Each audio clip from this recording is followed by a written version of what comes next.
11-year-old James Leininger looks and acts like most boys his age, but beneath his playful spirit is a very deep soul. And I said, I'm really glad you're my son, and I'm just really fun to have you as my son. And he says, I know, that's why I picked you. When we first met Bruce, Andrea, and James in 2005, his passion for World War II fighter planes was obvious. I can beat the Japanese easy as pie.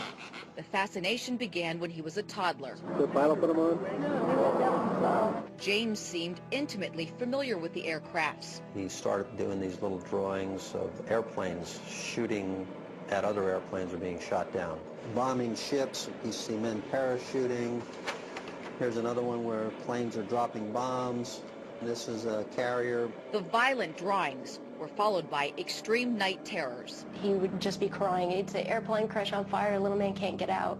He laid on his back and kicked up at the ceiling, and he goes, Mama, the little man's going like this. And he laid on his back and kicked his feet up. The little man's going, ooh, ooh, ooh, ooh, ooh, ooh, can't get out.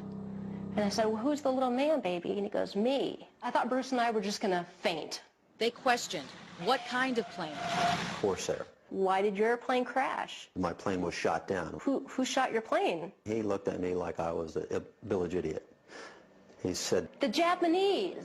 where did he take off from a boat? Do you remember the name of your boat? He said Natoma. And his name? He always said James, but his name is James. Stunned by his son's words, Bruce tracked down veterans of the USS Natoma Bay. I wanted to disprove it. Columbus, Ohio native Leo Pyatt served on the ship. He asked a few questions about, did I know some of the people? Oh, yeah, I remember those people. Yes, there was a Jim Houston, a rather large shell.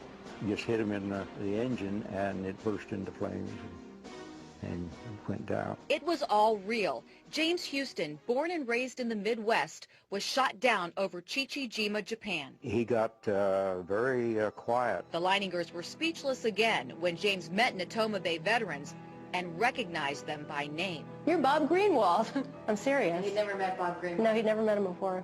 They tracked down James Houston's sister, Ann. And he goes, it's not Ann, it's Annie. She wasn't my oldest sister. I had an older sister than that. And I said, you did? Who is that? And he goes, Ruth. I mean Ruth. Eddie is what they called me when I was little. Knowing my name and my sister's name, things that my brother did when he was a kid. It's too amazing to describe. James recalled his favorite childhood possessions, and when we spoke to them via Skype, they shared one specific story involving James Houston's mother. Annie had sent James the picture that her mother had painted of James Houston. And when James got it, he called Annie to thank her, and he said, where's the one Mom painted of you? And so she went and found it and sent a copy, and later on she told us that no one in the world except her brother and sister knew that there was an identical picture of Annie when she was the same age. Amazing stories like that caught the attention of Japanese filmmakers. Not long after our story aired, they flew James and his entire family to Chichijima, Japan, and the site of James Houston's plane crash. Took a tour of the island, got up on a ridge overlooking the harbor. James said, this is where the planes flew in the day my plane was shot down. Without any help, James knew exactly where the plane crashed. They held a memorial service and dropped flowers over the wreckage. And James just got so emotional and just lost it.